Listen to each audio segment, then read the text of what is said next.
Actes des Apôtres, chapitre 3. Pierre et Jean montaient ensemble au temple à l'heure de la prière. C'était la 9e heure.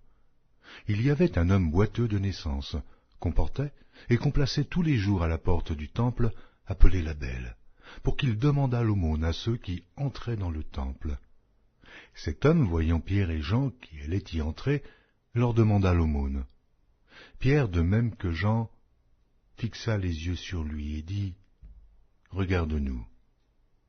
Et il les regardait attentivement, s'attendant à recevoir d'eux quelque chose.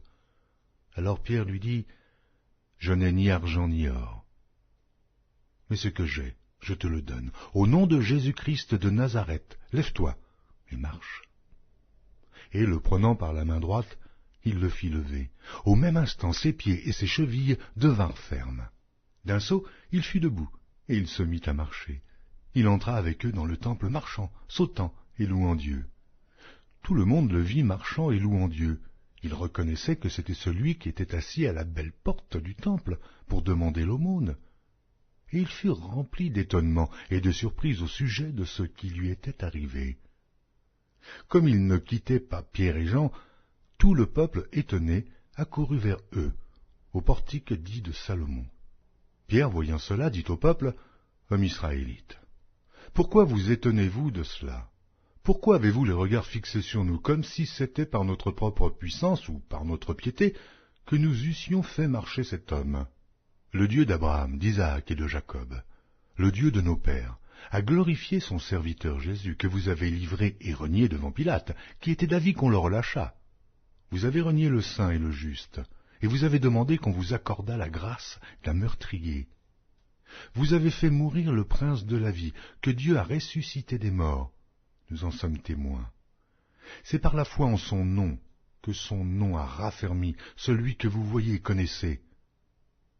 C'est la foi en lui qui a donné à cet homme cette entière guérison en présence de vous tous. Et maintenant, frères, je sais que vous avez agi par ignorance, ainsi que vos chefs. Mais Dieu a accompli de la sorte ce qu'il avait annoncé d'avance par la bouche de tous ses prophètes, que son Christ devait souffrir. Repentez-vous donc, et convertissez-vous, pour que vos péchés soient effacés, afin que des temps de rafraîchissement viennent de la part du Seigneur, et qu'il envoie celui qui vous a été destiné, Jésus-Christ, que le ciel doit recevoir jusqu'au temps du rétablissement de toutes choses, dont Dieu a parlé anciennement, par la bouche de ses saints prophètes. Moïse a dit, « Le Seigneur votre Dieu vous suscitera d'entre vos frères un prophète comme moi.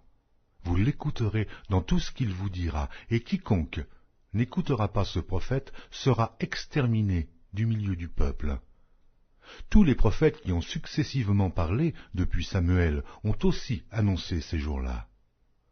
Vous êtes les fils des prophètes et de l'alliance que Dieu a traitée avec nos pères, en disant à Abraham, « Toutes les familles de la terre seront bénies en ta postérité. » C'est à vous, premièrement, que Dieu, ayant suscité son serviteur, l'a envoyé pour vous bénir, en détournant chacun de vous de ses iniquités.